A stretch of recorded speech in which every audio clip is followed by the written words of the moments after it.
Energy is the driver of civilization, and specifically fossil fuel energy like coal, oil, and natural gas. This image of San Francisco at night illustrates the necessity of fossil fuels, in particular, to generate electricity for power and for creating gasoline, the fuel of transportation. And oil is going to be the topic of my conversation with you folks today. We have a personal experience with oil that is much more pervasive than just going to the gas station to fill up our tanks. Many of you are wearing oil-based synthetic clothing. If you used deodorant this morning or shampooed your hair, if you're wearing lip gloss or makeup, you're wearing a petrochemical derivative of oil. The chairs you're sitting on, the carpet underneath our feet, the computer, all are infused with oil. The food you ate for breakfast was grown using fertilizer generated with fossil fuels. And when you were born, you fell into the oil-based latex gloves of the doctor or midwife. Oil permeates our lives. This stuff is phenomenally powerful. This small little vial of crude oil has enough inherent energy to get a 2-ton vehicle and all of its occupants to the top of a mountain. The amount of work you get for just a small amount of this energy-dense fluid is incredible. Not only that, it's cheap. It's cheaper than bottled water. The $4 a gallon you pay at the gas tank is a bargain.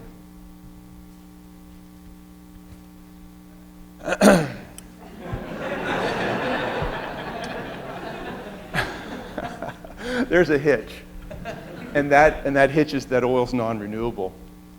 It took millions of years ago, it took countless numbers of those guys living and happily photosynthesizing in ancient oceans, sucking in carbon from the atmosphere, dying, falling to the seafloor, becoming buried, becoming cooked, pressure cooked, down deep in that pile of sediment, transforming that little blob of cytoplasm into a little microdroplet of oil. And it sat there for millions of years. And then about 150 years ago, we started pumping it out of the ground and burning it to drive our industrial society. I would say that the very root cause of our modern industrial civilization is the ready availability of cheap, energy-dense fossil fuel like oil. We really do live in the oil age. A little bit about who uses oil, who uses fossil fuel. This is global fossil fuel distribution, and of course you can see that fossil fuels are used by about 80% of the world's energy needs are from fossil fuels, natural gas, oil, and coal. Nuclear is going to remain at about that same number in the wake of Fukushima. Combustible renewables and waste, those are things like charcoal and wood and cow dung used by the developing world.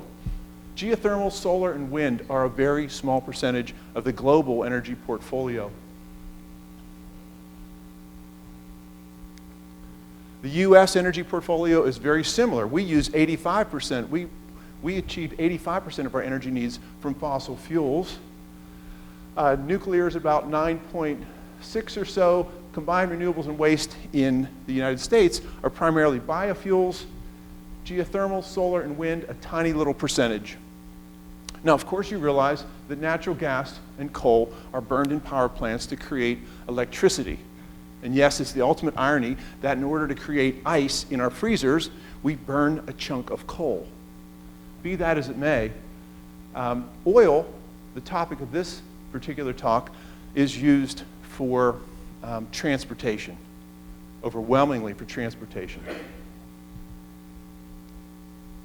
Let's talk about who has the oil.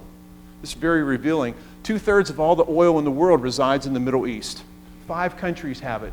Saudi Arabia, this is in billion barrels of proven oil reserves. Saudi Arabia, Iran, Iraq, Kuwait, and the United Arab Emirates. Canada has a lot, and that's primarily in the form of tar sands. unconsolidated sands infused with a very thick, viscous oil that needs to be mined and then baked out in order to make it more of a usable fluid. Very environmentally destructive, very carbon intensive. Look at the United States, all the way down here at number 14. Now, this distribution of oil says a lot about our foreign policy. We're very good friends, of course, with Saudi Arabia and Kuwait. We're not such good friends with Iran. And everybody knows the story about Iraq.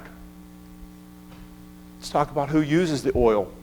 The vertical axis here is per capita barrels of oil per year. So Saudi Arabia, obviously they have a lot of oil, that's what they use.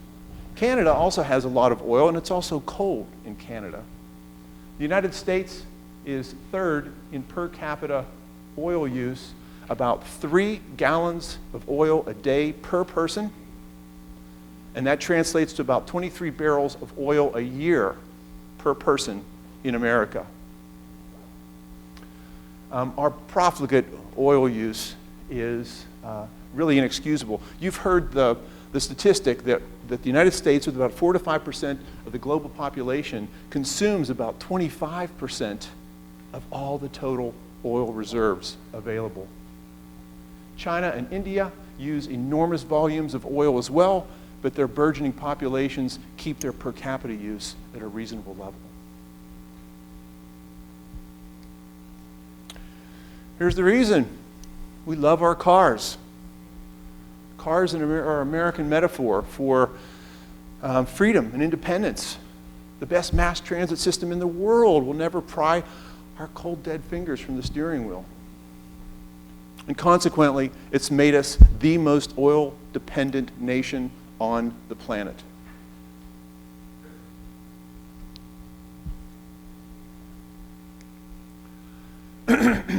In 1956, this guy's a geologist working for Shell Oil by the name of M. King Hubbert. He plotted U.S. production data for oil from the very beginnings of the oil era, and he plotted them up to about 1956 at the time, and then he used some fairly simple mathematics to fit a curve to it, and he predicted this solid line curve. He predicted that U.S. oil reserves were going to crest at around 1970. Well, he couldn't have predicted the discovery of Prudhoe Bay oil and other Alaskan oil fields. He couldn't have predicted the discovery of oil in the deepwater Gulf of Mexico, so the actual peak was somewhat of an undulating plateau. But he was right in that after about 1970 or 80, the U.S. production of oil has been on an inexorable downward trajectory. And there's very little chance of turning this around, regardless of drill, baby, drill. And the reason is we've gone through it very quickly, and it's becoming harder and harder to find in America. Now, the idea here is that that peak is called a Hubbert Peak, and that's the general premise behind this idea of peak oil. Many of you are familiar with this, where peak oil is this mythical halfway point where we produced half of all of producible oil on the planet, and afterward, production drops off progressively to lower and lower levels. So, peak oil curves for the world are somewhat similar to this, but they're completely speculative. We just don't know when it's going to happen, whether it has happened already. That's a very speculative world to enter. A little bit about our production, our use, and the gap that's created. So here's the U.S. production in million barrels of today. There's through time from 1949 to 2009. There's our peak that I just talked about. That's our Hubbert Peak that occurred at around 1970. And U.S. production has been progressively, episodically dropping subsequently. And there's nothing really that's going to turn that around. Okay, let's just face that fact. Here's U.S. consumption. Beginning in 1949 with progressively more, we had a fall off here during the Iranian Revolution in the late 1970s, and then we've been going, using more and more and more and more. This little knob right here is the 2008-2009 recession where demand dropped. Now, the gap between production and consumption is called the consumption gap. And you can see that through time, it keeps getting bigger and bigger and bigger. And so what do we need to do to fill in that gap? We need to import oil. So here's US imports through time, progressively increasing, and then the small drop-off here to, well, significant drop-off during our current recession. Now, what this comes down to is that the United States imports about 51% of its oil. And this is a very dangerous situation to be in. This is an image of US Marines in front of the Iraqi oil ministry. And what our oil dependency creates is a vulnerability to foreign price increases, to shutoffs in supply on the whim of OPEC countries or Venezuela, comparable friendly countries. Our foreign trade deficit is almost completely based on our need to import so much oil. And I would say that the size of our military is also related to our utter and complete dependence on oil.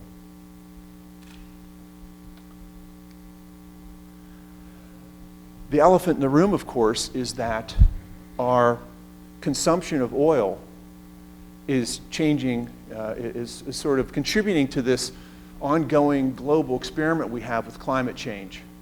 So this carbon, this fossilized photosynthetic energy, was sequestered away underground for literally millions of years. At the beginning of the Industrial Revolution, about 150 years ago, we started pulling it out of the ground. First, in terms of coal, and then in terms of oil, and then natural gas. And as we combust that stuff, the carbon that was buried away for millions of years is being spewed back into the atmosphere at phenomenally rapid rates. So the total amount of carbon in billions of metric tons per year is this black line, and the contribution from oil is that blue line, coals in green, natural gas in brown. Okay, so we have to keep the carbon costs in mind when we talk about transitioning to a different type of transportation economy. This plot looks a little wacky. It doesn't look this way on my computer, but that's okay. That's a Mac to PC thing. This shows the pace of discovery of large oil fields through time. So mega giants, over 50 billion barrels, were found in the 1930s and 1940s in Kuwait and in Saudi Arabia. And those two gigantic fields are still going strong, producing much of the oil that we have around us today. This lavender color are supergiant oil fields. They were found in the 30s and 40s and into the 60s and 70s. And then the number of fields has been dropping off precipitously to today. And then giant oil fields peaked in the 60s and 70s, and we've been finding fewer and fewer through time. And what this drop-off in discovery indicates, what it's a reflection of, is a decrease in reserves. Let's face it, oil is a finite resource. And this indicates that all the easy-to-find oil is becoming more difficult to locate. In fact, the International Energy Agency, in its 2010, its sort of flagship publication, the Energy Outlook, suggested that the world reached peak oil in 2006. And what that means is that the era of cheap, easy-to-find oil is over. Oil is going to become increasingly scarce, and as it becomes increasingly scarce, it's going to become increasingly more expensive. Don't get me wrong. We're going to be using oil for a very long time. Because as long as a profit can be made by an oil company or a national oil company, then they're going to go literally to the ends of the earth to find it. So I call this the era of extreme exploration. So it's ironic that as sea ice is lost progressively by a warming planet, more and more areas of the vast continental shelves surrounding the Arctic basin are going to be opened up and made available for exploration. So Denmark and Greenland Canada, US and Alaska, Siberia, the Scandinavian countries are all going to be exploring the Arctic continental shelves. Very expensive to find oil here, but we know it's there. There's no doubt that it's there. Deep water, offshore Brazil, the Niger Delta, and the Gulf of Mexico is the new frontier. The BP Macondo well that just blew out about a year ago was drilled in 5,000 feet of water. That's an intermediate depth. The oil companies have gone down to 10,000 feet of water. And then they've gone 25,000 feet below the seafloor to their target. 35,000 total feet of drill pipe to get at these gigantic pools of oil. They're making a profit, and we're paying for it. But what we can say is that the era of cheap, easy to find oil is over. And this is important because it opens up an opportunity to change our energy landscape, to find other transportation fuels and technologies that are competitive, both in terms of cost as well as in terms of their carbon balance. So let's transition to a more upbeat topic. In the mid-1960s, the world experienced the Green Revolution. Research, technology, innovation transformed agriculture worldwide and literally saved millions of lives. Ironically, part of this occurred on the back of fossil fuel-based fertilizers and pesticides. But be that as it may, the Green Revolution was an